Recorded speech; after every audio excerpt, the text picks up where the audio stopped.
All right, first off, I have to throw up some banners just to protect myself from getting a strike. Make sure to read those banners. Everything I say is bullshit. This is for entertainment purposes only. How's everyone doing? Now let's get to the show. The first part of it is about lightning. Obviously, people have been asking, talking a lot about it, so I figured I'm not an expert, but I know quite a bit, and I figure I'll show you guys what little bit I do know. So here we go. Does lightning Now, go up? that first screenshot, that right there. I got to back it up just a little bit more. That right there, that's what's known as could also be known as what do they call that? Heat lightning. If it was to go out this way, if you follow my cursor to the screen, and it would have gone out away from the clouds, it can go about 15 or so miles with no clouds, and you'll get lightning in the sky, but it won't produce any. There won't be no thunder or clap sound of the lightning. That's called, or what people refer to as heat lightning. Does lightning go up or down? How about sideways? Science and high-speed video cameras give us a clear answer to this question, and it's probably not what you'd expect. What's up, Eco? Gerald? As a thunderstorm grows, multiple areas of electrical charge form, some positive, some negative. A lightning bolt is born inside of the cloud, in between two of these areas of opposing electrical charge. Lightning starts at a single point inside of the cloud, growing in two directions in narrow, branching paths called leaders. This bidirectional leader, one end negative, the other positive, lengthens and branches out as it taps into the charged regions of the storm. Here's video from a high-speed camera. Now, if you go back,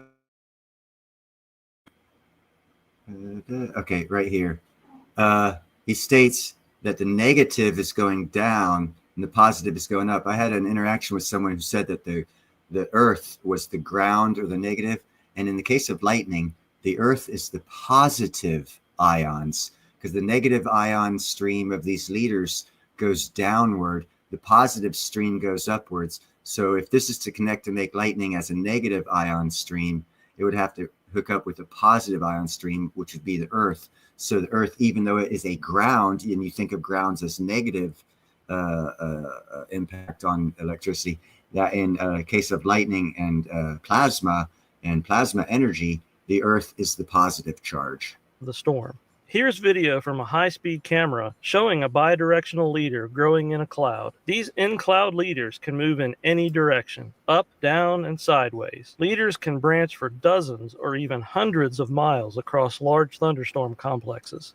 Lightning strikes the ground when one end of this bidirectional leader, usually the negative end, heads towards the earth. Here's what that looks like on a high-speed camera at 1500 frames per second. So lightning striking the ground moves downward, right? Yes, but that's only part of the story. When the descending leaders get close to the ground, one or more upward leaders form on grounded objects and grow toward the descending leader. When one of these upward leaders connects with a branch of the downward leader, the electrical connection from ground to cloud is complete. This is when a massive, sudden, white-hot surge of current called a return stroke races back up to the... Now, if you notice, there's lots of telephone poles along this road.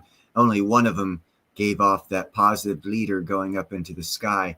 That's part of the science I'm trying to figure out as to how to manipulate that part to get the guaranteed strike. Cloud through the channel. Most of this process happens way too fast for the human eye to discern. What we and most of our normal video cameras can see is just the bright return stroke phase of lightning. But modern high-speed video cameras can show the progression of lightning leaders in vivid detail. These cloud-to-ground bolts were filmed at 6,000 frames per second. You can see the negative leaders descending to the ground, then the bright return stroke when the connection is made. In this shot, you can see the return stroke current pulse racing upward through the channel. This still photo shows some of the unconnected upward leaders near the final strike point. That's This strike to the badass. Gateway Arch in St. Louis, filmed at 1500 frames per second, shows the downward moving leader and the upward moving leader just before they connect See, for the the final positive strike. comes from the So earth when it goes comes to up. lightning, there are a lot of ups and downs. But that's not all. Lightning can also start at the tops of tall objects and move upward into a storm cloud. This is called ground to cloud or upward lightning. It's commonly seen from tall towers, skyscrapers, mountain peaks, and even wind turbines. Upward lightning begins as a leader starting at the tip of a tall object, growing skyward. Most upward lightning to tall objects consists of positive leaders. Finally, this video from Chicago shows it all. See, now what they don't tell you is this right here at this section at the start of these upward leaders, the leaders are plasma energy. So the science, plasma energy. We don't really work with plasma energy. We don't have much.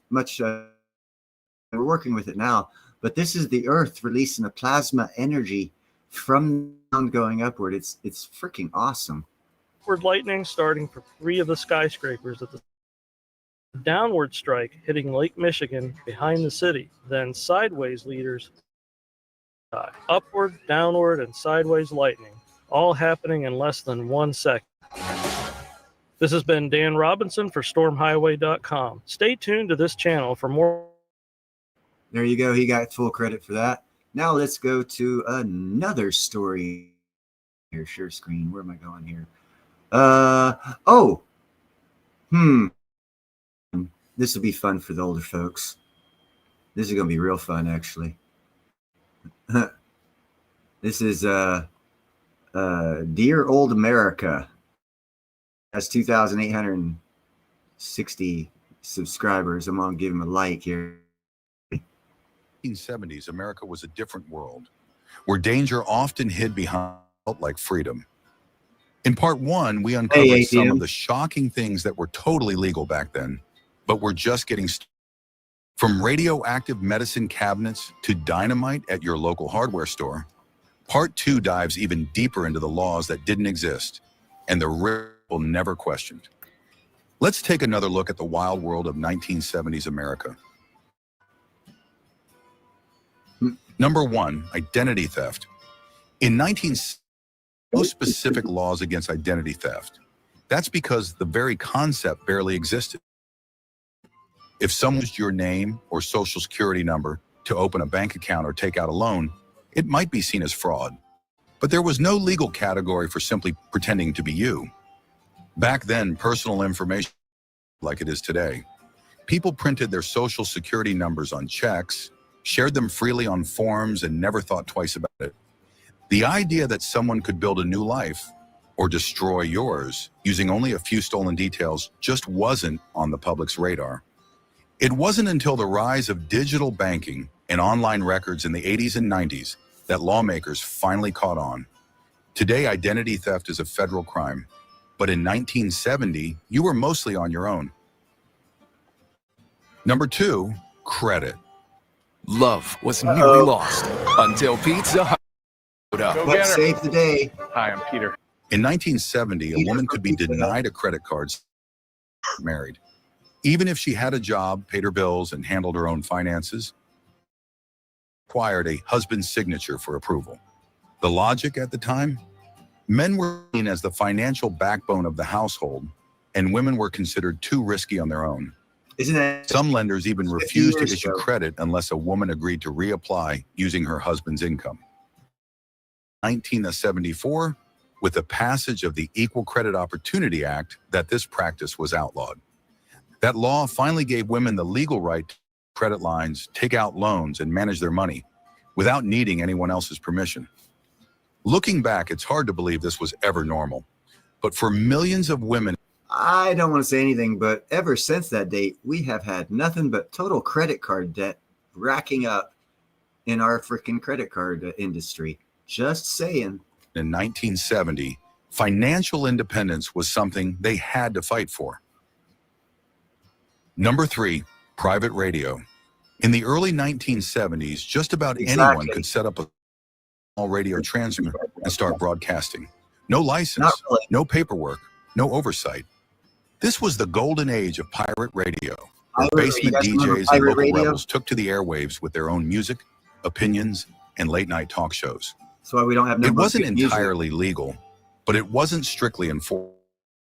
The FCC had rules on the books, but many small-time operators flew under the radar, especially if their signal stayed local and didn't interfere with commercial stations.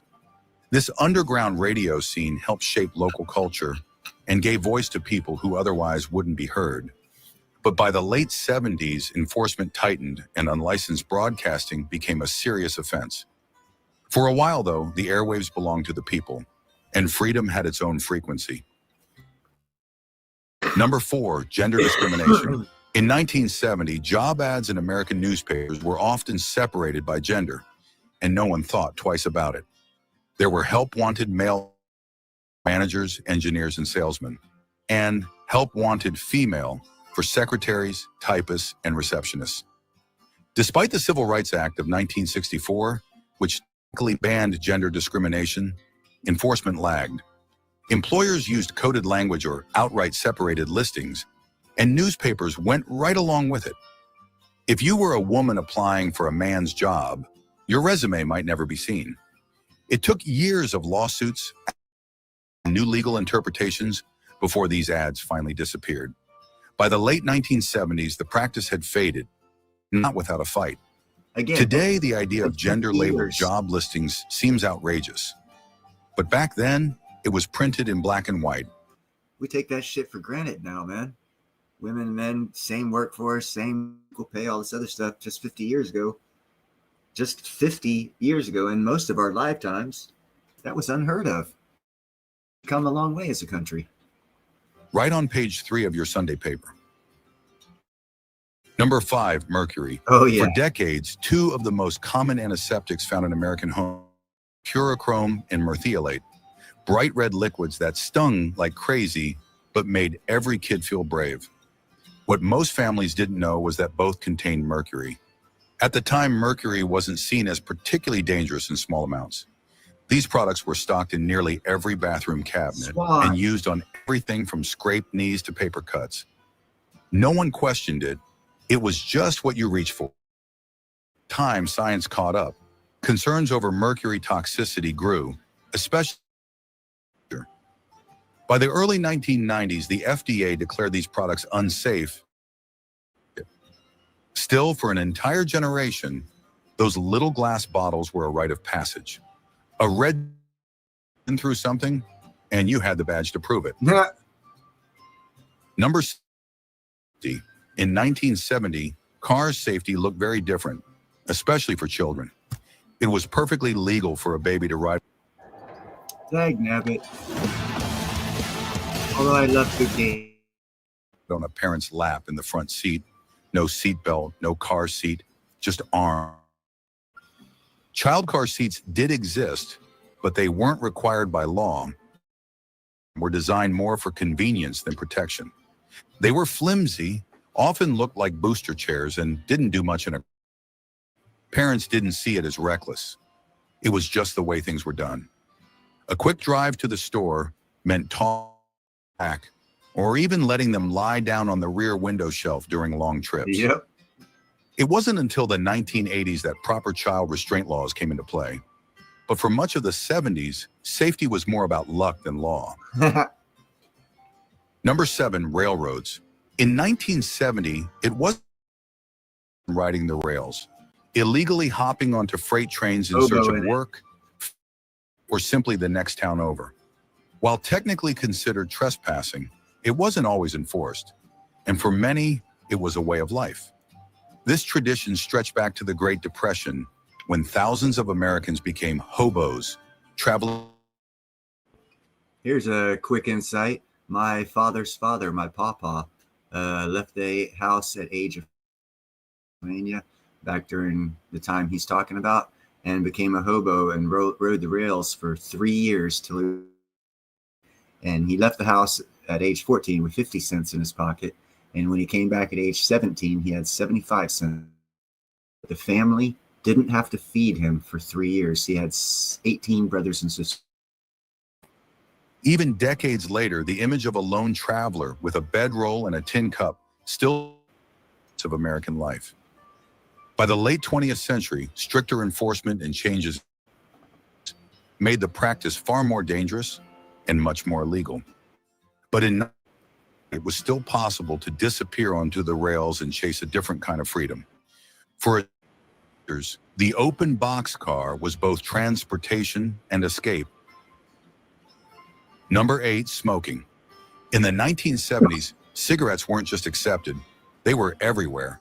You could smoke in restaurants, on airplanes, even inside hospitals. But one of the most striking images from that era, NFL players lighting up on the sidelines. It wasn't unusual to see coach players and even broadcasters puffing away during games right in front of the camera. Cigarette ads still ran during commercial breaks, and tobacco companies sponsored games. Smoking wasn't seen as a health hazard. It was just part of the culture. Over time, the science became clearer. The Surgeon General's and public attitudes shifted. By the 1980s, the smoking on the field was banned, and tobacco's grip on sports began to loosen. But for anyone who grew up watching football in the 70s, the memory of a quarterback with a cigarette between plays is hard to forget. It was a different time and a different kind of tough. Number 9, skeletons. In 1970, if you walked into a high school biology class or a medical lab, there was a good chance the skeleton hanging in the corner was real. Not plastic, not a model, a real human skeleton. These bones were often imported from overseas, typically from India or China, and sold in bulk to schools, universities, and research labs. There were few regulations and almost no concern about consent or origin. For most people, it was just a teaching tool. Ethical concerns and changes to international law brought an end to the trade. Synthetic skeletons became the norm, and using actual human remains became both rare and restricted. But for decades, generations of students learned anatomy from the bones of strangers, never knowing who they once belonged to. In classrooms across America, the dead quietly taught the living. Number 10, Dalkin Shield. One of the most controversial medical devices of the 1970s was the Dalkin Shield, a contraceptive device heavily marketed to women as safe, simple, and modern. But behind assurances was a dangerous design flaw that would harm thousands. The Dalkin Shield caused infections, infertility, miscarriages, and death. Yet despite early warnings from doctors and patient advocates, it remained on the market for years. Many women weren't told the risks. Some were never given a choice. By 1974, lawsuits and public pressure finally forced the manufacturer to pull it from the shelf. But for many, the damage was done. The Dalkin Shield became a cautionary tale, one that reshaped how the medical industry handles women's health products. Looking back, it's hard to was ever approved. But in 1970, trust in authority often outweighed personal safety, and women paid the price. Number 11. There's a salt trick that More anyone can insults. use to Remember, fight off Megan? nerve What, pain we don't almost have it overnight. nowadays? Did you Tanning. In the 1970s, a deep tan wasn't just fashionable, it was a symbol of health, beauty, and status. People spent hours baking in the sun or rubbing on tanning lotions that promised a golden glow. What they didn't know was that many of those products contain ingredients we now know to be carcinogenic. Then, no one talked about SPF. Sunscreen was rare, and skin cancer conversation. The darker your tan, the better you looked, regardless of the long-term cost. It took decades of medical research, public awareness campaigns, and rising cancer rates to shift that mindset. Eventually, ingredients were banned, and sunscreen became a household staple. In 1970, suntan oils ruled the beach, and people chased that bronze look with no idea of the damage being done. Beauty came first. Warnings came later. Vanity, baby. Dynamite. Yes, you could legally buy dynamite at the hardware store in 1970. Man. No special license, no background check. Just sign the logbook, pay at the counter, and walk out with sticks of high explosives Holy cow. right next to the Didn't know nails about and paint thinner. Farmers used it to clear stumps. Contractors blasted through rock, and anyone with a legitimate reason could pick some up. The safety standards? Pretty much left up to you. that. Over time, regulations tightened. Explosives became restricted, tracked, and heavily licensed. But back then, it wasn't unusual to see dynamite behind the counter like it was just another tool in the shed. It sounds unthinkable today, but that was 1970. I got to bring up here, people. That was 1970. And 1971 was introduced, and we started falsely growing our economy through of different agencies, up to like several hundred agencies over the past years have come in, and the economy has been grown since the 70s. Growth, which is taxpayer funded, which is why we pay more taxes. The reason why this is because I have one more thing to show you guys that'll probably your freaking minds, and you'll hate, you'll disagree with, whatever. Leave in the comments. Found it highly enlightening. Beautiful bill went to the Senate for final passage. Donald Trump told reporters on the White House lawn, I don't want to go too crazy with cuts. I don't like cuts. that was pure Donald Trump. And when he ended a genocidal geopolitical war in Africa, economic development, you were seeing the real Donald Trump, someone who has broken the narrative from both left and right and is acting from a deeper, more American impulse, channeling something that's been at the heart of America since 1976. Now, he's been there all along, but most people want to put a mentally on him, conservative, Republican, capital. Oh, by the way, this is a Promethean updates. It's called Trump's Big Beautiful Bill, Real American Revolution, wrecks 250 years of British economic control over America. Capitalist. But what we're witnessing right now is something quite remarkable. The reemergence of a genuine American political movement of a unique historical individual. And it's happening just in time for America's 250th birthday in 2026. Now, let me be clear. This is not whatever Elon Musk is talking about with his so-called new party. It's not the warmed over British imperial system dressed up in libertarian or fiscal conservative drag. It's not the Federal Reserve's austerity with its budget balancing cult. It's something older, deeper, and far more revolutionary. This is Susan Kokinda, and for over 5 decades, I've been involved in a movement which has defied labels.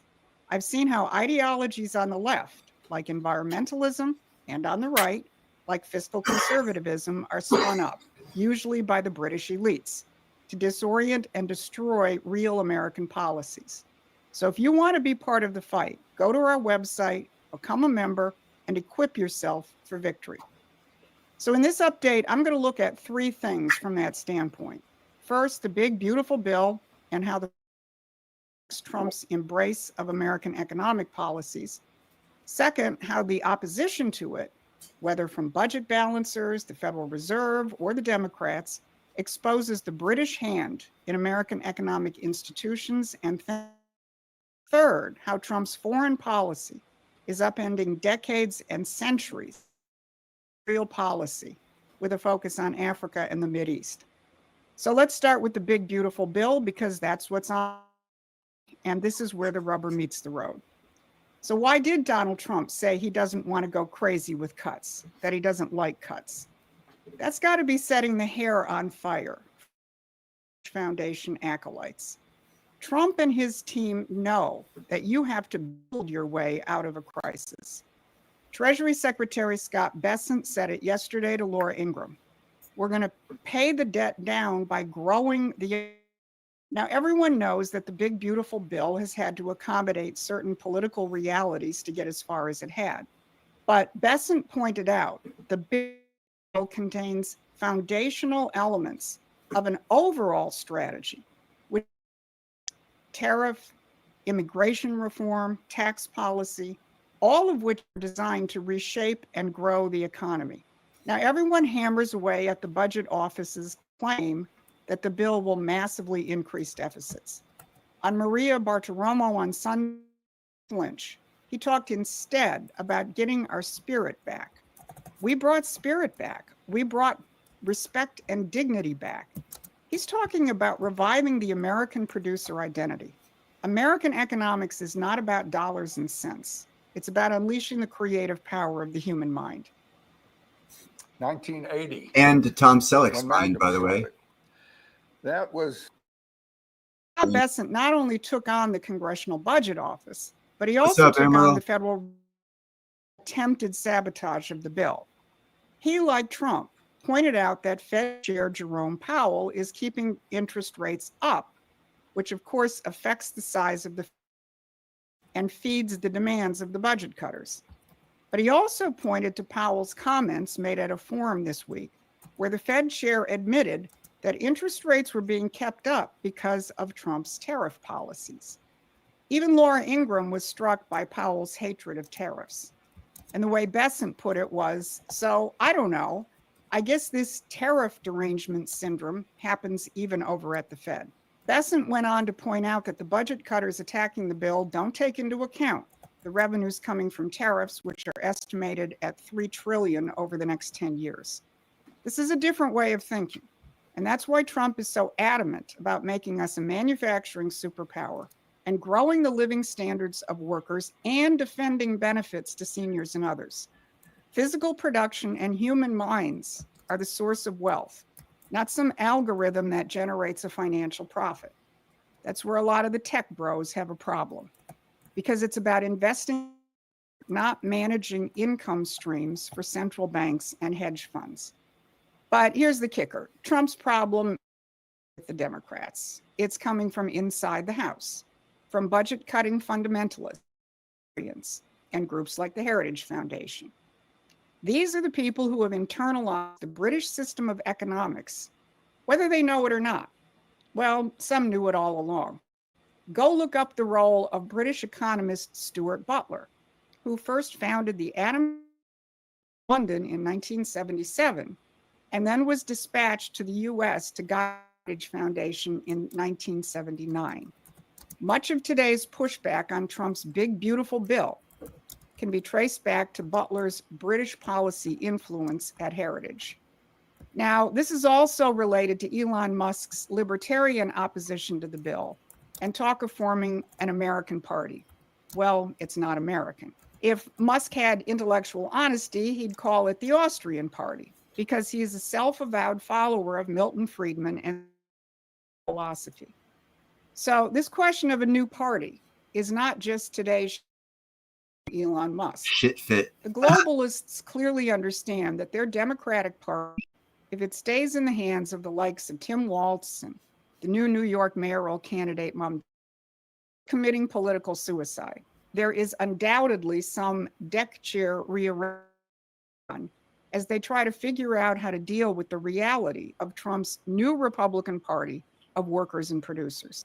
And see, that's why I party's going to be going away, because they're basically an extension of the control through, what is it, proxies, but basically they are. That's why they always cause problems and try and do things to screw up America and the vision of America.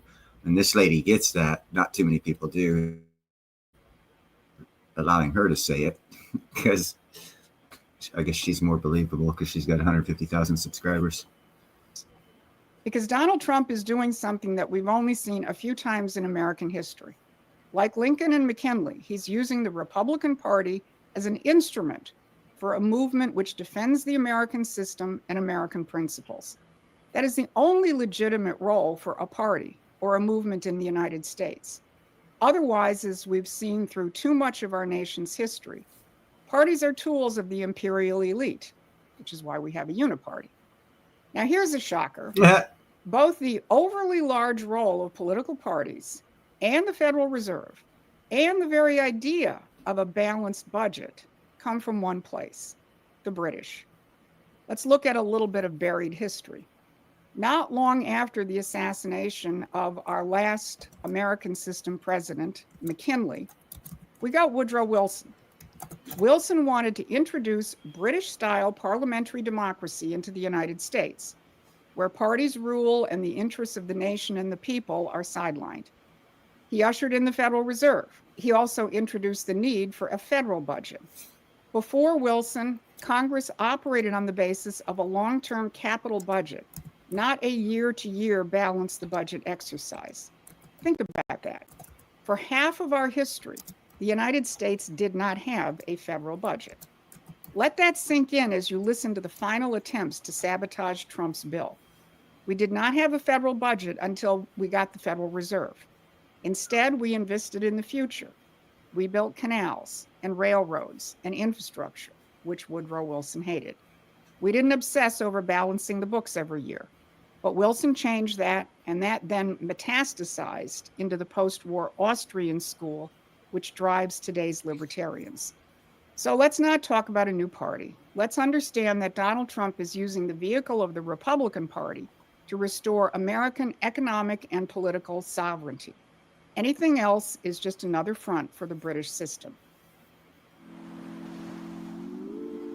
So when you're hitting over something like the bluffs and you're seeing the ocean waves, you're feeling That the is ocean. so cool, hitting the bluffs. Now, let's look at how this fight plays out on the world stage, because the British system isn't just about economics, it's about empire. Look at what Trump has done in the past few weeks at G7, at NATO, kicking globalist institutions to the curb, strengthening relations with Russia, and making it clear that America will no longer be a pawn in someone else's perpetual wars and imperial games. Trump just announced a 60-day ceasefire between Israel and Hamas and said that when Netanyahu comes to the U.S., he's going to be very tough on him. Or how about this announcement that the United States is halting shipment of some weapons to Ukraine? But let's zero in on a moment that most of the media missed, one that shows a tectonic shift underway. Secretary of State Marco Rubio put out a statement on July 1st as USAID was being shut down, making clear that the U.S. role in propping up color revolutions and keeping nations dependent was over. How did the Uniparty respond? In a show of unity. Barack Obama and George W. Bush, two presidents supposedly representing opposite sides, rushed to defend the record of USAID. They even brought in Bono, the globalist mascot, to make the case for keeping the old imperial system alive. But if you really want to talk about the imperial system, let's look at Africa, where Trump is making a transformational difference. Don't forget, many African countries were still colonies of the French, Dutch, Belgian, and especially the British, many until the 1960s. And even after political independence, they were trapped in a central bank-run, globalist-dominated economy, beset with wars and never allowed to develop. Now, an African reporter, speaking of the historic Congo-Rwanda deal negotiated by Trump, just came back from Congo, and she said the following: "I've witnessed myself how proud, how happy the people of Congo are under this peace deal. I've seen hope. Now they are seeing, under, of course, the leadership of Donald Trump, that finally they will see peace in Congo and, of course, economic benefit to the country.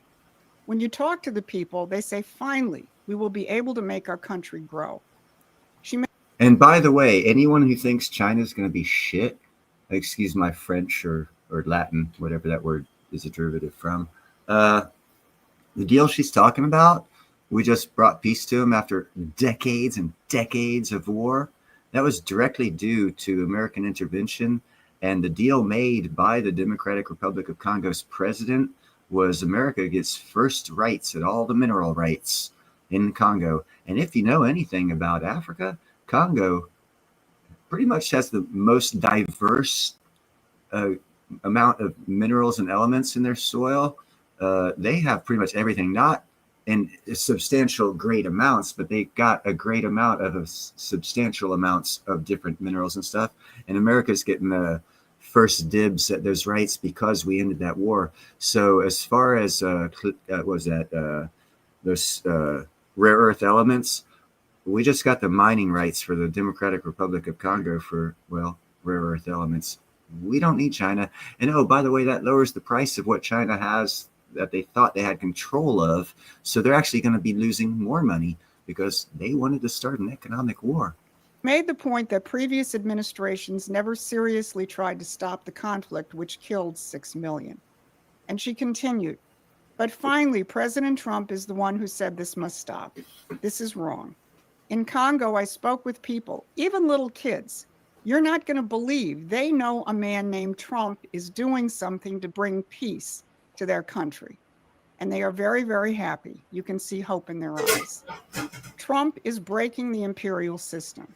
He's fighting for a new independence, economic, political, and strategic, and not just at home. Oh, by the way, everyone knows that the one world order thing's breaking apart, and we're all going back to countries' control and sovereignty over country economics and stuff like she's just now talking about. How interesting that Trump actually knows that's going on and he's acting on it. Bizarre. Surprised no one saw it. He's showing the world that America is back, not as an empire, but as a builder, a partner, and a force for real development. Just like World War II. How convenient. So as we head into Independence Day this What's Friday, up, JM? let's remember what's really at stake. Donald Trump is fighting for our policy independence from the British ideology, economically and strategically. This is not about left versus right. It's not about Republican versus Democrat. It's about the American system versus the British system. And it's about time that we recognized what's really going on. The attacks on Trump, the attacks on the big, beautiful bill, the talk of new parties, this is all coming from one place. An imperial system which has been headquartered in the City of London since before the time of our fight for independence. So as you celebrate Independence Day this Friday, remember, the celebration is not just for our independence from Britain in 1776. The fight for our independence from the British globalist system today is what is ongoing. And Donald Trump is leading the way, and we have a real chance to win that fight. Hot diggity dag nab son of a gun biscuits. That was semi-inspirational.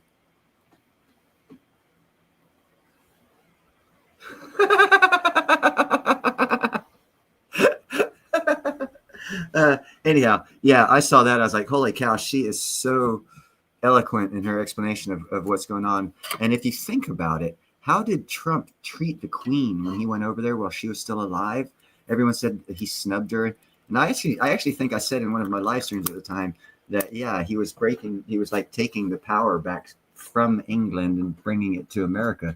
Because as that lady justifiably said, we won a revolutionary war, a physical war against them, but they still had strong economic control over us through a political party known as the Democratic Party, which, if you look in history, has actually detoured America from its ultimate goal of equality and freedom and everything. Because if you look at because we all know that they cause problems and they come at you with fixes.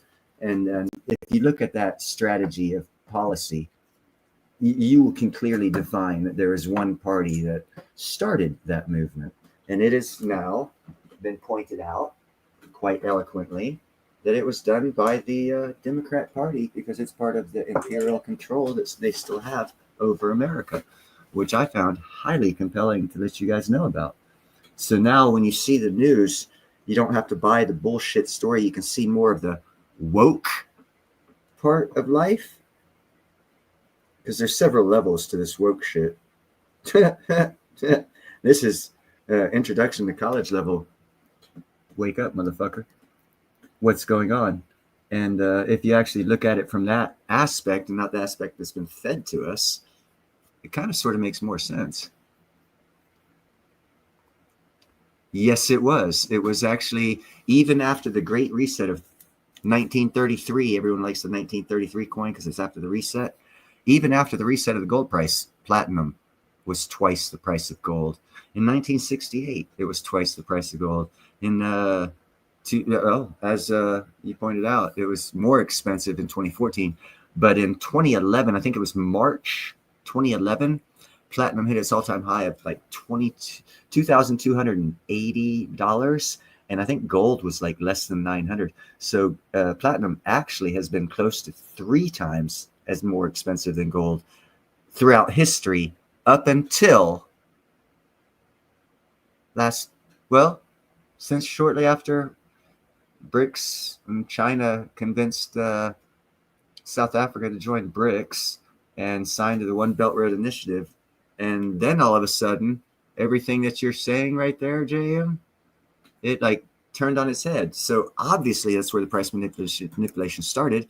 And because I believe that, I go off that, I see Clean Air Metals, a Canadian company, mining a major, massive grade of platinum. And I'm thinking, wow, in the big scheme of things, right now, Russia and South Africa control all of the platinum that's used pretty much in the world.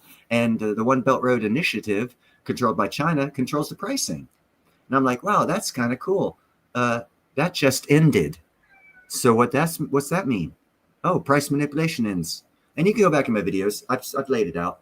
Price manipulation ends. Well, when's the price going to go up, Neil? I said Q2, when Clean Air Metals starts actually grabbing platinum out of the ground and pulling it out of the ground. The price of platinum is going to skyrocket. The reason why isn't because they're pulling platinum out of the ground, even though it is because they're pulling platinum out of the ground. It's because the price control of platinum since 2014, 2013, I think it was 2012. It might have been 2014. So whenever South Africa signed the One Belt Road Initiative and joined BRIC at the time, making it BRICS, the price control of platinum was under Chinese control, and they knew because of future contracts coming up that they would need shitloads of platinum, and they would rather have bought platinum at $1,000 an ounce than $7,000 an ounce. And if they didn't grab price control of platinum and drive the price through the fucking floor, they'd be buying platinum now it would easily be $7,000 an ounce. And they just bought 2.3 million ounces last year, and they have to buy that many this year. So why would they not suppress the price? And of course, obviously, they chose to have an economic war with us. And we were like, oh, well, we can sink your battleship. We have a platinum mine right here. You no longer have control of the pricing. Boom, price goes up. Now China, just since it's gone up to $1,400 an ounce, China now has to buy over 2 million ounces of the shit at $500 more an ounce. Do that math. Do you think China's looking pretty good economically? Yeah, I don't think so. We're fixing to crush their asses.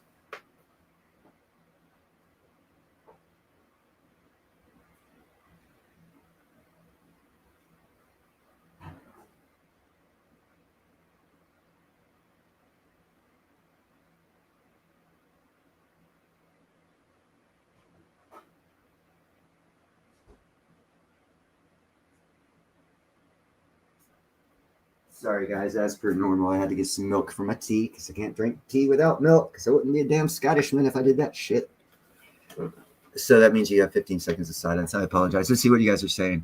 No doubt, JM Neil never stopped running his mouth on platinum, silver, and crystallized osmium. Yeah, hey, and speaking of crystallized osmium, the reason why I haven't really been talking about it too much lately, I actually have a project that hopefully in August I will be able to, maybe late August, early September. It depends on orders coming in and whatnot of product that I'll need. But sometime within the next 3 months, I'll be talking about crystallized osmium a lot more because I will actually have my gem design. I'll have finished a couple of them to be able to show what the fuck I was talking about, and they'll be ready for sale. And at the end of the year, hopefully this job that I'll be getting, hopefully next week, it ends in December. I'll be moving down to Alabama, and I'll be starting the lightning crystal artwork and sculpture business. And that'll go along with the sales of the jewel or the gems that I'm making with the crystallized osmium. So hopefully I'll have a better marketplace to distribute that out. And if you saw from earlier on in the video, it was 6,000 frames per second video. I will have to buy a couple of those cameras because I will have them running 24/7 and be starting a lightning strike channel to where I will show the lightning strikes that hit my box design, but I'll be showing all the lightning, and it is going to be a badass channel. It'll be coming out probably end of this year, beginning of next year. Let's see, where you guys at? Gold. Oh my God, gold. Yeah, JM. Thank you. Yes, that was the play of the freaking century. And I told you people about it. Trade 1 gold for 3 platinum when it was at 9 something. You could have got 3 gold One gold would have got you 3 platinum plus some silver. Now, if you think about that, gold is like 3,300. You could have got 3 ounces of platinum. Platinum's now 1,400. So what's that come up to? 4,200. So you'd have made $800 profit plus a little bit of silver. It was the best play in the world.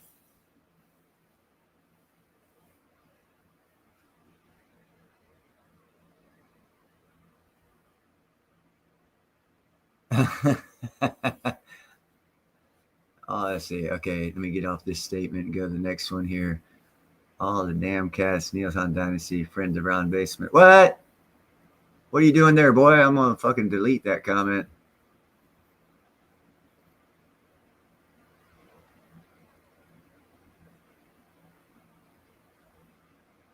I used to be a friend of Ron's Basement and his #1 mod. I had issues with CoinShop Chris, and also I had issues with the way Ron wanted to take his channel, because I knew he was going on I didn't know what was happening, but I knew something was happening I didn't want to be involved with, because I wanted to take my show in a different direction. So I dismissed myself from his channel, and 4 months later he flipped over and went to what's that? Unicorn fart dust or something like that. And I knew that was coming, and I don't want to have anything to do with the meme. I don't want to have anything to do with that part of the crypto business.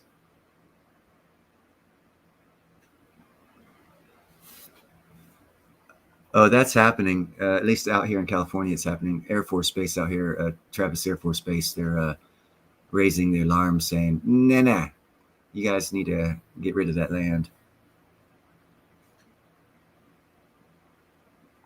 I don't want to think about that.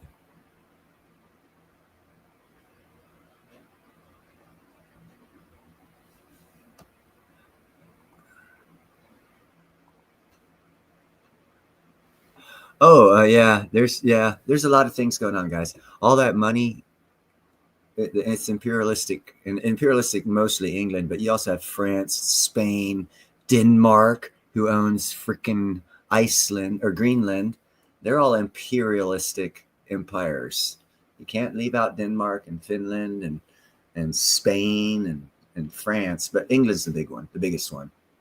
But she used the word imperialistic, which means all of them combined together to try and manipulate America for the past 200. Well, ever since. I'll talk to you later, Emerald. Thank you for being here, brother.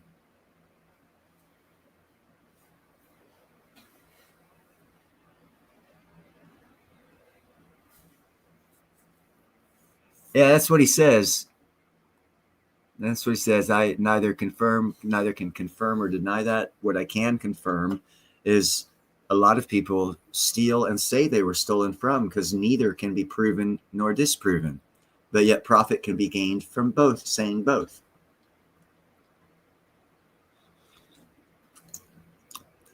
I have no conclusive opinion on anything when it comes to the theft or supposed theft of crypto, because the computer realm is a magical realm of wizardry and magic and all kinds of crazy shit, and you could do shit to yourself and self publicity stunt, or someone could actually be going after you and your shit. You never know, and it's so hard to prove. Hey, what's up, Indy? Thank you very much, girl. Yeah, but well, one thing definitely holds true is karma's a bitch. So, if you're always kind, helpful, and grateful, you probably, unless you really leave a back door wide open, you won't get screwed with too hard. I mean, you'll get the occasional random that happens to everyone kind of thing happen to you, but you won't be like targeted for evil, mean stuff to happen to you if you live a good, solid life and you don't screw people over. You're kind, helpful, and grateful. And that means, don't screw people over, don't kick a dog when he's down, that kind of thing. Just positive karma, positivity, bringing positivity. It's very beneficial in the long run. Very, very beneficial. To where the negative thing, man, throughout history, you can look at the effects of that one. For short-term gain, it can be beneficial to certain individuals for a short-term gain, but never for long-term. most of the times never long enough for them to enjoy their whole life. What's up, William? Zio, Fender, and Soundtrack, what's up? Or excuse me, Zio, my bad. I forgot about the EI sound. I'm not really good with vocabulary and that kind of thing. As what's his name? Chad Wolfenstein Heidensteiger Bergendorf would say. I guess I'm lying. I am pretty good at it. Spelling I'm bad with.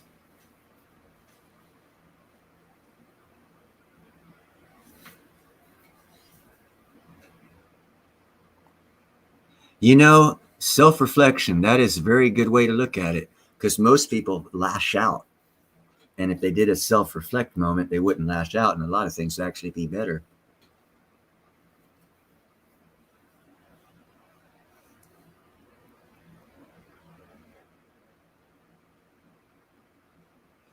You know, I don't know if you guys know. Oh, I can do that.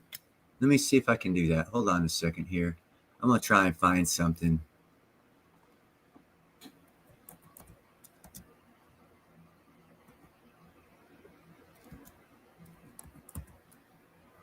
Oh, no, it's not that. It's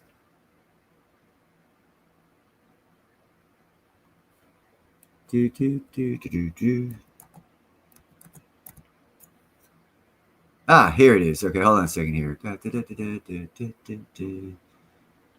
I know I won't get a strike for this one.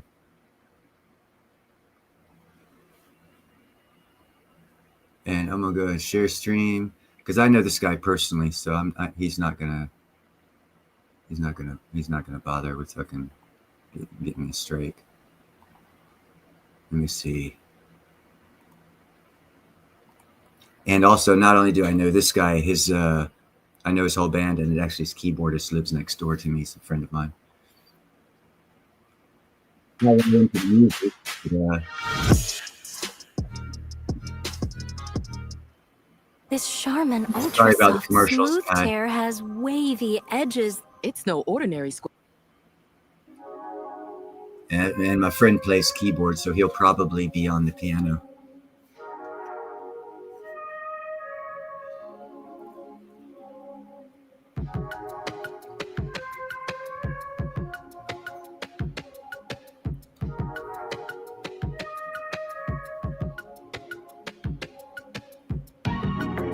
What's it gonna take for a guy like me to find a girl like you? What I gotta do to find a girl who's loving is more than true? No one can play the game alone, even if you try to. Baby, I'm yours now, dreaming of connection. I can meet you downtown and take you where you wanna be tonight.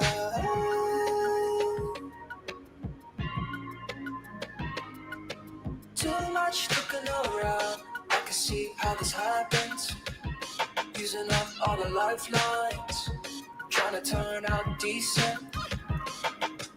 You've got plenty of time, I can see you walked over.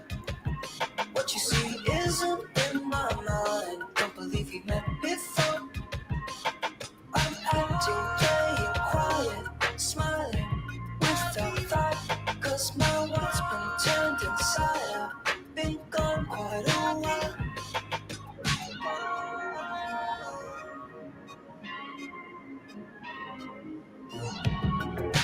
What's it gonna take for a guy like me to find a girl like you? What I gotta do to find a girl who's loving is more than true? I'm surprised it's not showing the rest of the band. Even if you try to. Baby, I'm yours now, dreaming of connection. I can meet you downtown and take you where you want. Oh, they're 82. Well, we have about another minute. Aren't you gonna stay? Keep me till the sun comes up. Crack a Pellegrino from the bottle, no cup. That was summer love, that was summer love. Late night cemetery. Think it's still a light out. Temporary love in sight now. Life is scary, baby, look out. Oh no, he's playing the piano. Fuck. Tony would be playing the piano. Oh bad, guys. Sorry. This is solo. What's it gonna take for a guy like Hey, Nabbit. That's what I listen to the rest of it. what I gotta do to find a girl who's loving is more than true? No one can play the game alone, even if you try to. Baby, I'm yours now, dreaming of connection. I can meet you downtown and take you where you wanna be tonight.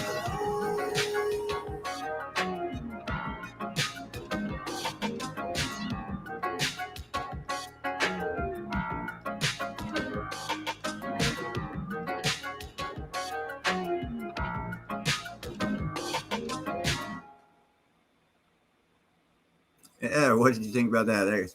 That guy, not all the time. Maybe like, well, no, maybe once a year. The whole band will be over there in the sound studio that I built, Tony, and they'll be like jamming and shit. I get a chance to fuck around with them.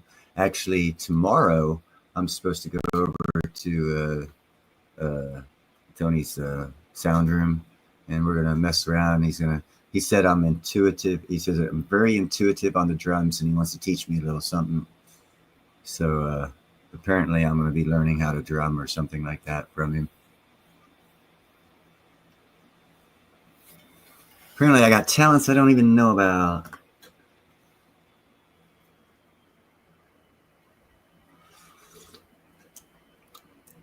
Well, I wish I had more videos popped up. I did have a video. Oh, this would have been great, but I couldn't find it. And it was how the Bush money actually came from the Nazi government of World War II. I was really wanting to show that, but I'm glad I'm glad I actually didn't find that video to re-show it, because I definitely have been a strike probably on that one. But it actually was very enlightening. A lot of connections were made when I saw it. Dude.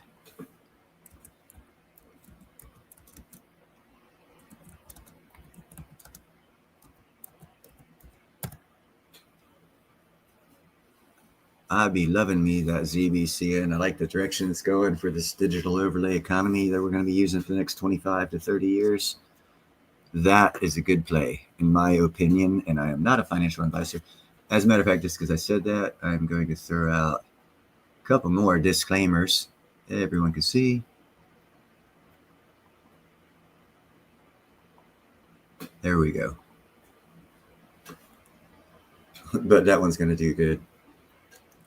And actually, here shortly, I don't know what algo's at. If Algorand's at less than 25 cents, it's a good buy. It'll probably 10x it. That is Chloe. I hear you, mummies. She's a constant talker, not a meower. When she starts quote unquote meowing, it's more like a conversation. A conversational meow. There we go. See, she still hasn't stopped. She's actually calling each one of her kids individually because she wants to nurse them. And they're all passed out sleeping because I was playing with them earlier. If you are betting on THC, then what I would suggest is to bet on that one right there. And I don't make suggestions. It's not financial advice. It's not a suggestion. I would hypothetically suggest that if anyone wanted to look at an investment in the THC arena, that you should investigate on your own and do your own research on that in particular one. Because and here's some insight. Again, iron workers are get unique insight that you would never anticipate for stock picks, believe it or not. I'll give you a little layout about what I'm talking about. Okay, we used to do and still do drug tests all the time, and they tested for weed, even though it's legal here in California. They said if there's federal money in it, blah blah blah, we got to do it federal law, right? Well, this job I'm waiting to get on for the solar panel unit, first job in 30 years that I've been out here, they're not testing for weed. Now, when my BA told me that, that's what got me investigating. Why the hell are they not testing for weed? And in my investigation, I found out that November 6, 2024, the DEA and Justice Department started working on reclassifying marijuana from a class 1 to a class 3 drug. Class 3 drug allows it to be used for medical reasons and industrial reasons, and that would allow Trump to make his first term's campaign promise that he didn't finish of legalizing medical marijuana nationwide. So because this company that I'm going to start working for that drug tests, but for the first time in my 30-year history, will not be drug testing for weed, led me to figure out that very, very soon, President Trump's going to come out and say, legal medical marijuana for America, because the Justice Department and the DEA have already completed their mission that they started in November 6, 2024, of declassifying it from a class 1 to a class 3 drug. It shouldn't take but a year or less. So, you know, that stock is, oh yeah, and that one too. Yeah, that one's still a good one too. They got some stuff coming up around closer to 2030. We get that stock's going to jump more just from what they got going right now. They'll have more stuff, I'm sure, that'll make that stock even go higher. But as of what I know right now, around 2028 or 2029, RYCEY will do well. It'll get another bump.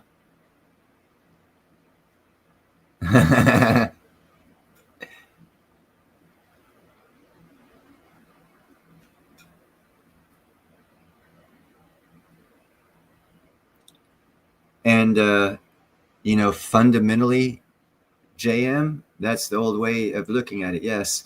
But if you saw part of that video, this is more of an imperialistic control cutting POTUS this time around. And the freedom that we started this country for, because if you look at the history of this country, well, George Washington didn't smoke pot, but he used hemp. And it was used all the way up until like the 40s or 50s.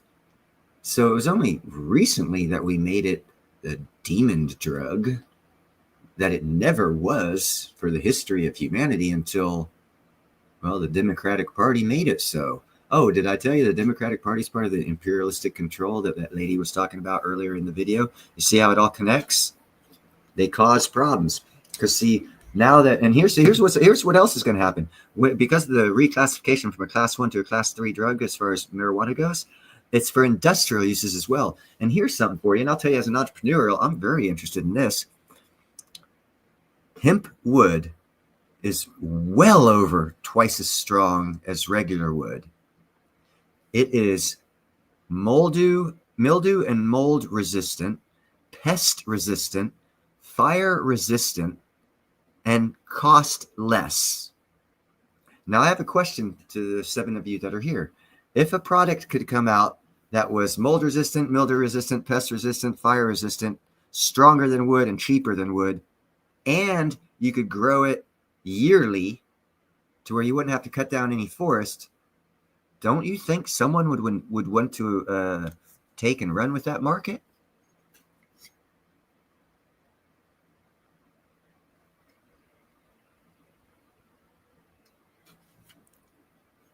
Yeah, the opium market was big, and again, that just goes with the government's need of a black market. And back in the days when there were the opium wars and stuff like that, opium was actually funding. Everyone thinks, oh, black dark projects of the CIA. Well, actually, back in whenever the opium wars were, it wasn't black projects. It was full out government saying, no, we're going to use the freaking opium supply and economics to fund our country. It was that egregious of a drug policy, I guess. But that's human nature. A lot of people don't study that part of history.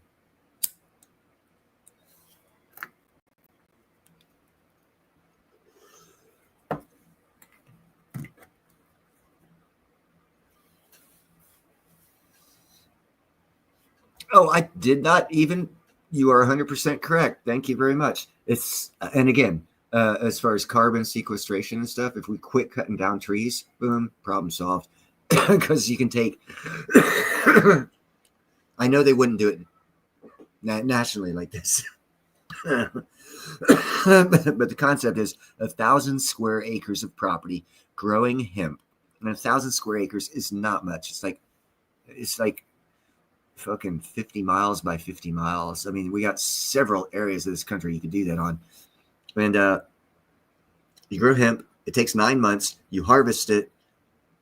You do your overwinter crop to help, so where you don't have to use, so you don't, for one, kill the soil and negate it of whatever the hemp is pulling out of the soil to grow that big. You have to add back in. So you do an overwinter crop, put the nutrients and minerals and whatnot back in the soil. And then you can regrow the whole forest for the next year's wood supply and demand issues.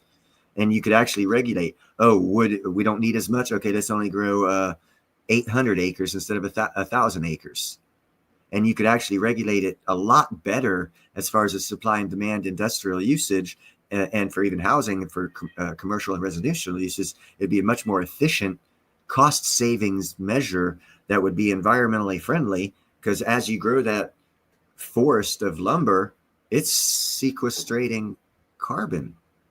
And you're putting it down, as William said in his statement, and then you're growing a new one. So it would actually change the whole conversation of global warming. And that is coming because it's going to be legal to do that. So again, all those things that I just talked about, why would you not do it? You knock out all the environmental lawsuits. You knock out the base money supply of the lawyers that get funded by environmental lawsuits, and everything else. It's just like, wow, you destroy a whole ecosystem of corruption in our system by allowing medical marijuana, because now it's also can be used for industrial usages. Now I can see why the Democratic Party and the Republican Uniparty did not want it, because it destroys a major source of funding.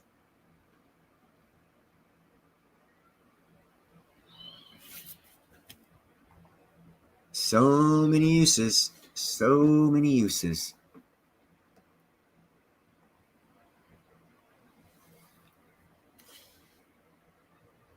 Yeah, I've seen that movie.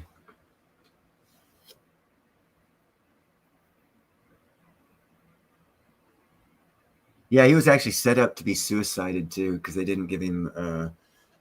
Yeah, if you watch the movie, it explains what happened to that dude. He was totally fucking set up to be killed. And his wife was totally stupid for taking off all that jewelry. Because the law was, if you were wearing it, they couldn't take it. She was wearing millions of dollars. She threw it to the floor, stupid female. But she needed that money when that kid went to college. You have to see the movie to understand what I'm talking about. Oh, I inhale all the time. Exhale, inhale. I'd say probably 5% of my daily inhalations have THC in them.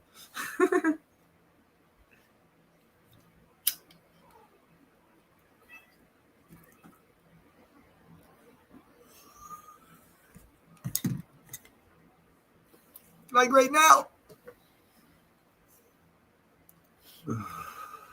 Oh, I am so numb to that. Dude, that's like a pea shooter at a fucking long shot fucking competition.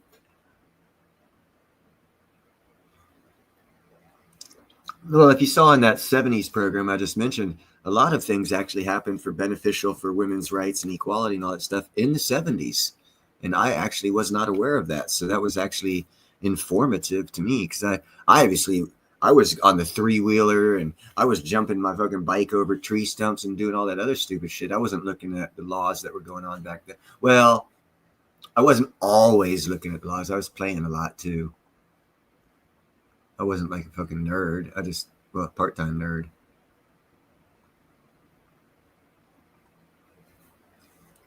Hotbox. Yeah.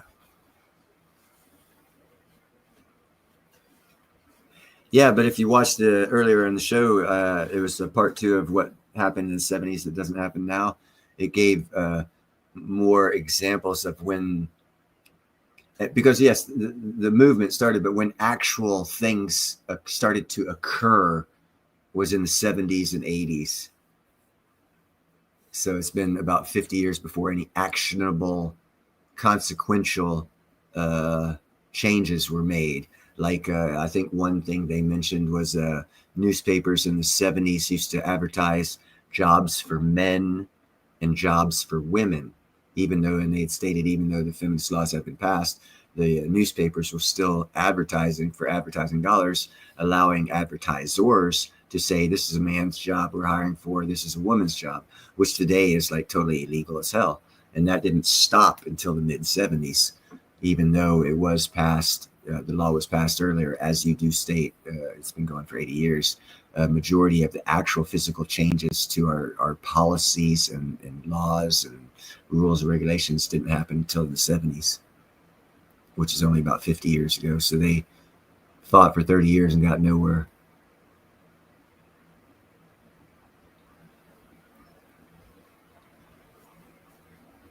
So those are just some of the interesting things and diverse things I wanted to bring to you in video form and talk about. Is there anything specific you guys were going to talk about? What's up there, Chloe?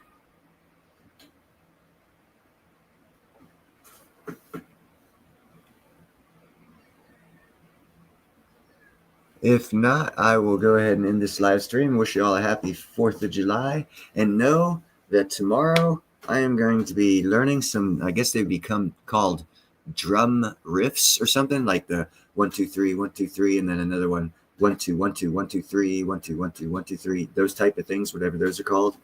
I'll be learning that tomorrow from the keyboardist of Toro Di Moi, if that's how you pronounce his band. And that band has actually gone on 2 world tours since he's lived next to me. So apparently they're pretty big, but I've never heard of their music till he moved in next door to me. But yeah, maybe that's why they like me, because I don't treat him like a star, but I don't treat anyone like a star. Oh, it's going to be hella fun, Gerald. I get a beat on drums. Actually, there was his wife was in there learning, and she set up a little tablet, because apparently she watches YouTube videos on drumming as she's learning how to drum. And he and I were getting into it, and I wanted to hit what traditionally I would think would be a snare up to the top right to make a sound. And I went to do it, and I looked up, and I almost hit her fucking tablet because there was no snare there for me to hit. I was like, holy fuck, we need to change this configuration. I'm going to break you ladies' tools.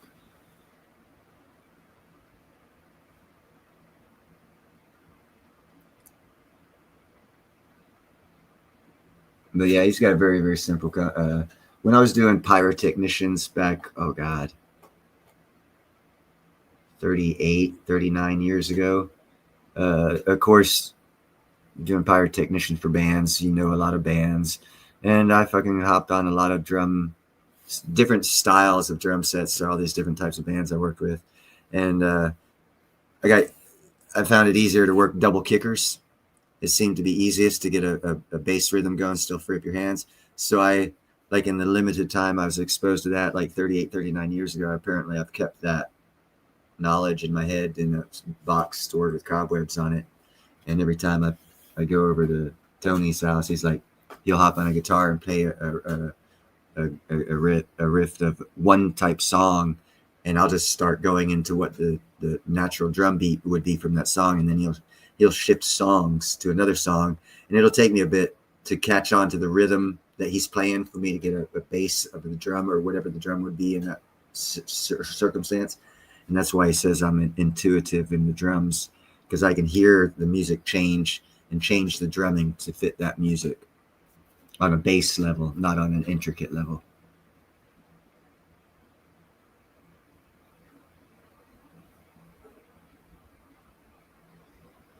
Women are smarter at a lot of things. Men are smarter at a lot of things. Women are stupider at a lot of things. Men are stupider at a lot of things. Everyone's got their own unique talent and talents given them by God, and it's up to us to develop them and use them. I don't think God is particular to man or woman who receives those talents. I believe it's up to who takes them and uses them. And women have been suppressed by psychological, this is a woman's job, this is a man's job, to where they haven't taken roles that they probably could be good at, but most likely majority of women wouldn't be good at, and most of them tried and failed And that's the bad thing. Equal rights means you have a chance. Doesn't mean everyone gets to. You know what I'm saying? Just because you're a woman, you get to. No, it means you have an equal chance, and standards shouldn't be lowered. And that's where our society messed up. If you want equality, fine, but standards shouldn't be lowered. If you can meet the standard, fine. And what I mean by that is if you look at how firefighters operate, and yes, I'm going to bring in firefighters. 30 years ago, used to do this thing called the fireman's carry. Does anyone know what the fireman's carry, the literal move of a fireman's carry is? Or was, not is, was. They don't use it no more. The fireman's carry was where a fireman would go in a burning house, see you laying on the floor, pick you up, throw you over his shoulders, and run downstairs or out of the building with you, right? Pretty much, okay? Nowadays, because of equality, hear the words, because of equality in hiring, they now have changed that principle because women can't pick up 300 pounds of dead weight. What they can do is pull it. So they changed the rules to where now instead of firemen carry you out, they can drag you by your feet and give you a head concussion. And that's more acceptable and safe because it's equal and fair to the woman who wants that job. Your health is now, and long-term longevity of your mental stability is on the lines for equal rights. And I don't think the trade-off there is worth the right of a female saying, oh, I'm a firefighter. They lowered the standards for me, and everyone I pull out of a fire is going to have a concussion and lifetime head brain injuries. But I'm a fireman now. I feel good. I don't like that type of equal rights. If you can do the job right on, I want the most qualified fire person coming to get my ass if I'm in a situation. I don't want someone where they got to negotiate down the standards so they can feel good about having the job and not actually do the best fucking job when I'm in the fire. Same with cop, same with the military, same with the pilot, same with the taxi driver, same with the freaking courthouse guy. I just want the best person. I don't care about age, national origin, color, sex, race. I want the best person that applied for that job. And if you look at applications, they discriminate by asking age, sex, and they ask these questions. I'm appalled every time. I haven't had to fill out an application over 30 years because I'm union. But when I used to, I was like totally against having to fill out what color, race, age, and national origin I was, unless it was a job specific. Oh, you're going to be carrying 200 pounds of dead weight. We don't want 78-year-old grandpa in here or 67-year-old grandma in here because it'll kill them, and we'll have a lawsuit on our hands. You know, circumstantial stuff, but general jobs shouldn't be asking color, age, sex. That's irrelevant.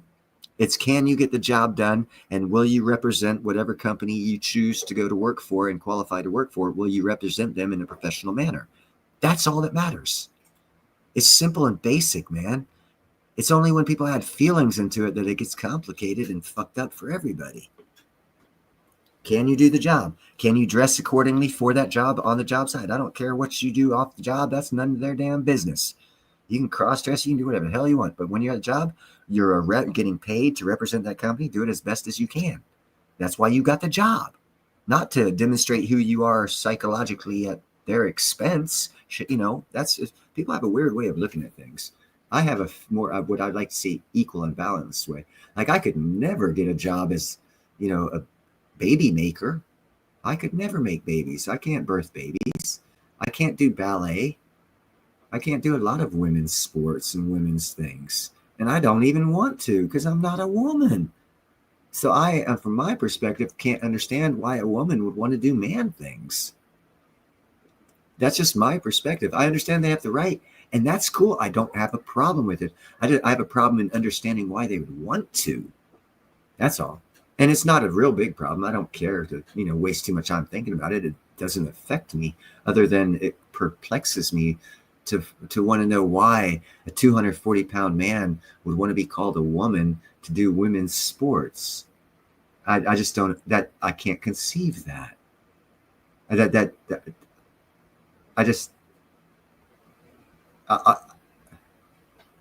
Mental problem is all I see coming through my brain. Mental issue, and everyone's okay with it.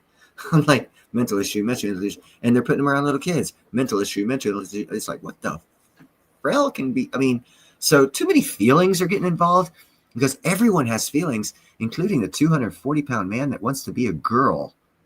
And if you accommodate his feelings, he's now in your daughter's locker room, and she's only 105 pounds. Uh-oh, spaghetti-o. How you like those feelings now, huh?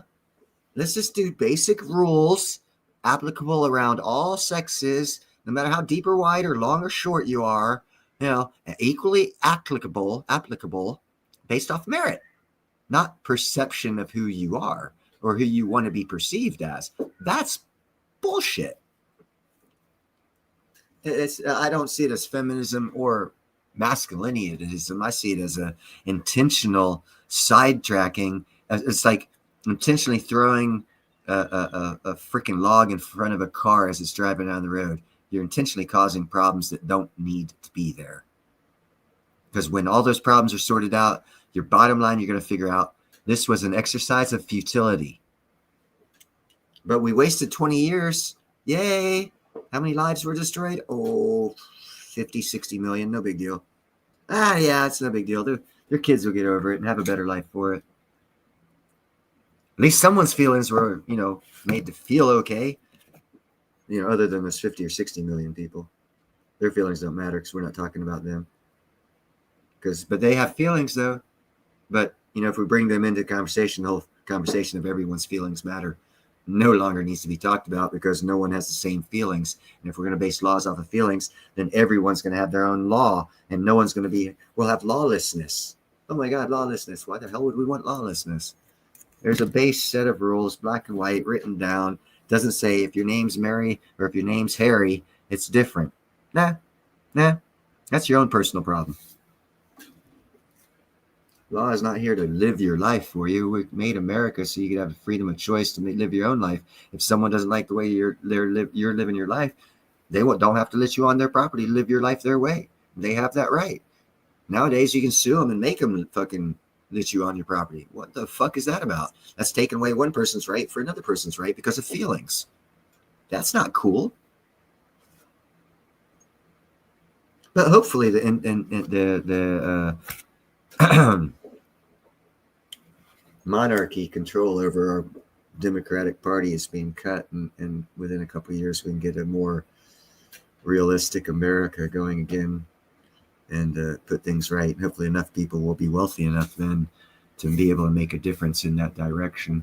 And that's why every now and then I do talk about making money, and I throw out what I feel, pun intended, or because I don't want to say our suggestions, but what I feel are good picks of stock market and crypto and precious metals, because I do research on them and I want everyone to make money, because the world will be a better place if more good people are millionaires. Does everyone agree with that one? If we had 50,000 millionaires, every one of them was a good person at heart and they all lived in America, how great do you think this country would be? Because we know what America looks like when we have a couple billionaire crazy bitches up there spending lots of money. I'm not liking it. I'm sure you guys probably don't like it either. You're welcome to come up here. We can argue. Or debate. Excuse me. I don't argue. Arguing is a waste of time.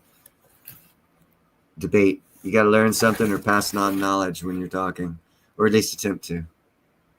Or at least attempt to give your perspective in a manner that it's understandable, that might not have been conceived before the debate starts, to where some sort of intellectual knowledge was passed.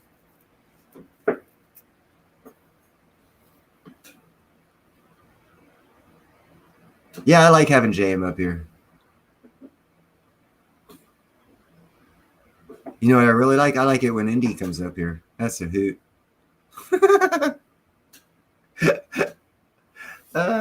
Yeah, that's a jab at Indy just because she's here. Just because I can. I will.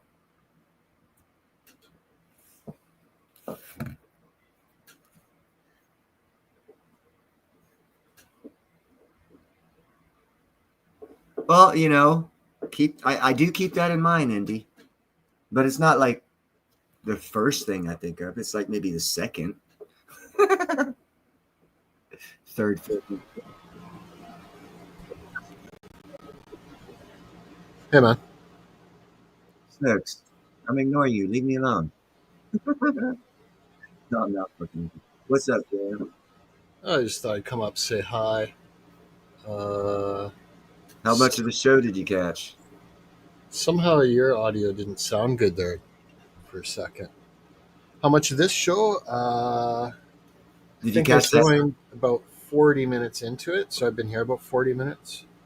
Okay, so you caught that lady talking, that older woman, talking about the imperialistic control over the American, one of the American parties, if not both of them, actually, and how No. it's getting broken. Oh, you need to look at that, bro. It's towards the end. There's 3 videos. It's the 3rd video, so you can skip all that other bull crap. And apparently, Or you could just play it again right now. Then I wouldn't have to go back. yeah, but then everyone else would have to watch it, and I don't want to do that to them. Because there have been an average of about 6 people here the whole time, so it'd be probably a recreation for most of them. Yeah, I was just joking. Post a link, Neil. The link's pinned at the top. Yeah. The link is pinned at the top. Scaredy cat, get up here. I time out 79 because she needs to be timed out. Tara, 79, she goes by. That's for independent mini. She has 2.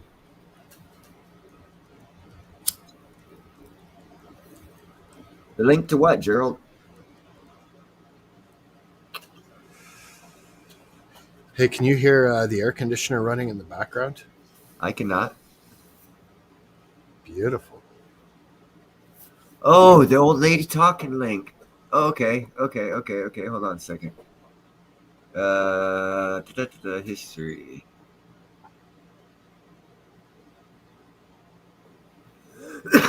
Excuse me. Hey, California homeowners. Let me get rid of this shit here. I'm getting this link here. That's funny. Snooks has a good sense of humor. Enjoy the evening. There you go.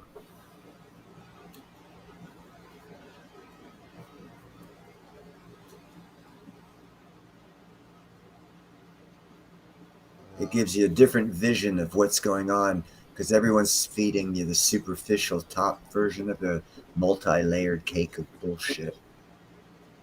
And when you get down to the core of the bullshit cake, that video there that I just posted is a better explanation of what that core is and what's happening right now.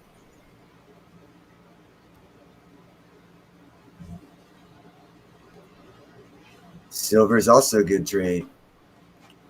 I just, you know me, I'm the platinum guy. Everyone talks about silver. Everyone talks about gold. No one talks about platinum till now. Now it's up at 1,400. Everyone's like, oh, blah, blah, blah, blah, blah, blah, blah, blah. Well, silver even too. Like, it's tough to get people excited about silver when it's in the middle of or at the tail end of a beating, and it's been flying high now. So I'm a little concerned that a lot of people are going to be jumping in, high just before, say, there's a 15 or 20% drawdown, and then they'll panic and get out, which means they lose on both sides. What you need to do is you need to look at the platinum chart. Mm-hmm. Silver will do the same thing.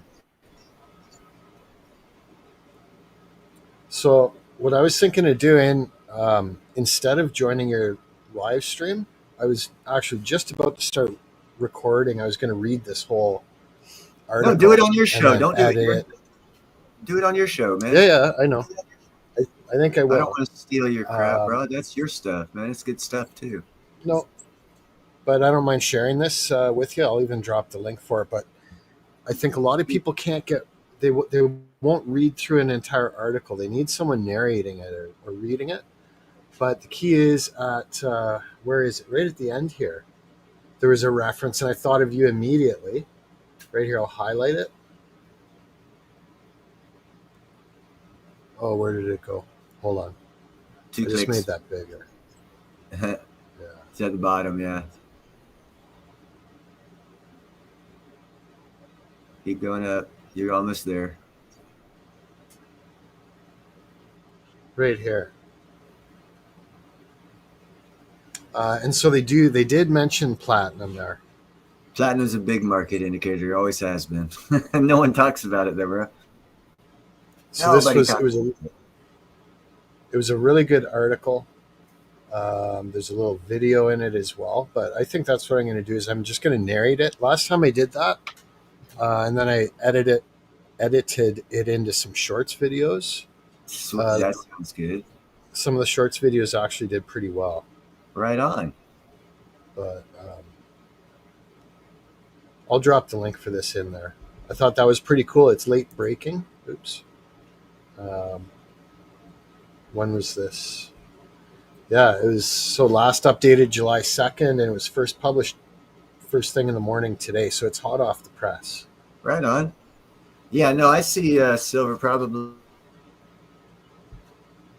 possibly, not probably, possibly within 3 months it could be 70.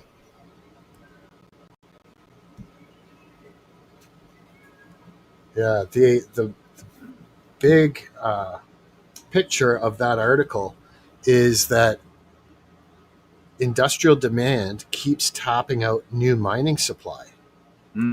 Mining supply, it's already hit peak production 4 years ago. Mm-hmm. Even with increasing technology, but with all the ESG and all sorts of stuff, like there's a real clampdown on mining right now. And well, hold on now. There's another side to that story. And that's why I say energy market and energy sector. Because of micro nuclear reactors that are going to be purchased by mining companies, your country, the north of it, where no one goes because it's always snow. Well, I had a friend's son spent several years up there. All he was doing is borehole drilling for mineral mapping of that whole area of your country. And he spent several years up there. And there was like, he used to tell a story when he came back. And there was like no services for hundreds of miles and all this other shit. Well, you know what micro nuclear reactors do? They open up several valleys of never before having power start mining. And they know exactly where to mine to get new resources. So here shortly, within the next couple of years, you're going to see mines open up like crazy in the northern Canadian area that have never been opened before. And it's going to happen after the price of silver goes up. It's sustained at a higher price. And they're going to use exactly the argument you were fixing to use. And that's how the price is going to jump. And then they're going to find, then they're going to give you the excuse of, well, it costs more for these mines, so we couldn't get to them until the price of silver was higher. Oh, well, holy shit, cool. So we really never were short of silver? Well, no, we were short of silver at $30 an ounce, but at $70 an ounce, we're not short of silver. And no one talks about that explanation of shortages in materials. See what I'm saying? I do. There's a lot of silver out there. It's just a little more expensive to mine, and they can't do nothing with it at its current price. I also found it interesting how many wildfires there are in northern areas of Canada that are primed for mining. You're catching on. So this one is just showing fire danger. The blue is low, green's moderate, yellow's high, brown is very high, and red is extreme. So why is there such extreme wildfire risk? Like way up north. Scope out a little bit. Hold on. That's cool. I'm looking at Thunder Bay and similarities from this picture, and I can't get any. I'm thinking there's probably another platinum vein up there, bro. Because if you look at Thunder the Bay's there. Yeah. And if you go up that red area, then northern part of that red area, there's the same geology with the white area that it's nothing because it's too cold. It won't burn. But the rock, I bet you there's a platinum mine up there. Yeah, like that's similar. No, platinum vein, excuse me. Similar longitude to Alaska. So like it's winter there, like Year round. 3/4 of the year. But I wanted to see active fires now instead of fire danger. I guess I could still have fire danger on there too, right? A lot It's of gold easier to see here. burn. Lot Look of at all gold. these wildfires in Alaska. Yeah, a lot of gold country. Yukon. Yep, they're surface placer mining that area, so they got to get the trees out of the way. So they'll let those fires burn. Yeah. So here it says out of control. If it's purple, Is there a couple purple there? Where are those green ones? orange is other. These are all orange, which is other, and I wonder what that means. But like, there's a lot of them. Oh, I see purple in the fucking Yukon area, big time. Yeah, it's all areas where it's rich in minerals and rich in oil. Interestingly. Hey, you got to clear the land, man. It's easier to burn it. Yeah.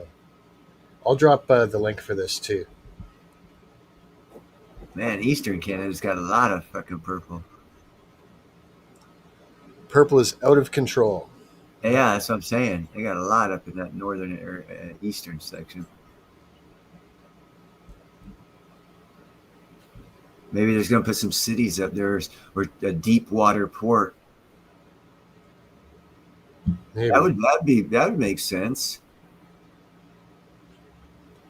Burn it out and put a deep water port in that bay in case that way when Russia keeps the northern passage open year round, you'd be able to shove your oil northward. Yeah. Up around, you got fucking access worldwide. It's weird. There's almost nothing in Eastern to the east side there.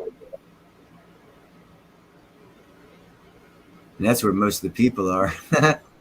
Right. These areas are all like indigenous.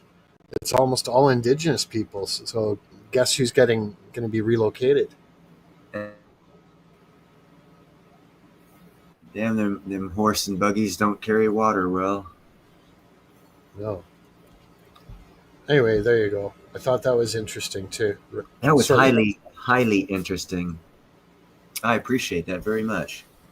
Yeah, no worries. Hey, thank you, ATM. Yeah, I got to get flying too, but I just figured I'd come up, say hi, share a couple things. I appreciate it. Anytime you come up, it's awesome, bro. I do appreciate it. Anyone else that wants to come up, I'd appreciate that too. If you don't, I also appreciate that. And for people that have taken my calls in the past, as far as market calls that have made money, I am very happy for you. And I hope that you continue to do your own research on things that I suggest and make even more money.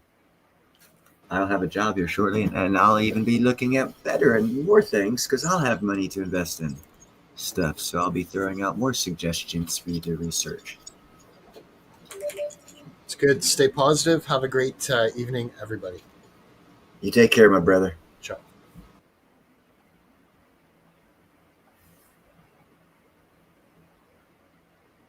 Yeah.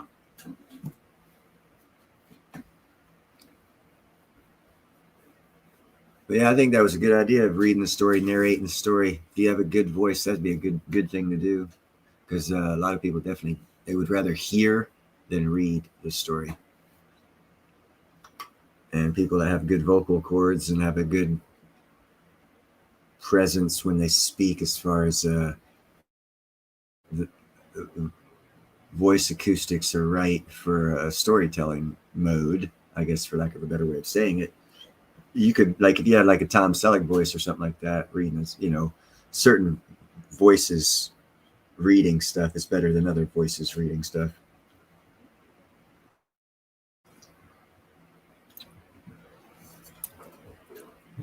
Well, anyhow, we've been going for an hour and a half. I'm going to go ahead and cut it. I just wanted to definitely show you I was interested in the 70s stuff. That's why I wanted to show you that. But that lady talking about the imperialism and the breaking of control, and everyone, if you remember how Trump snubbed the Queen when she was alive, it all ties in. And that's one reason why I want to show you, because it's hard to explain to people that we're still under influence of the imperial control, as much so as we are, because people obviously don't talk about it. So anyhow, July, and who knows, I might go live one more time. Until then, peace out.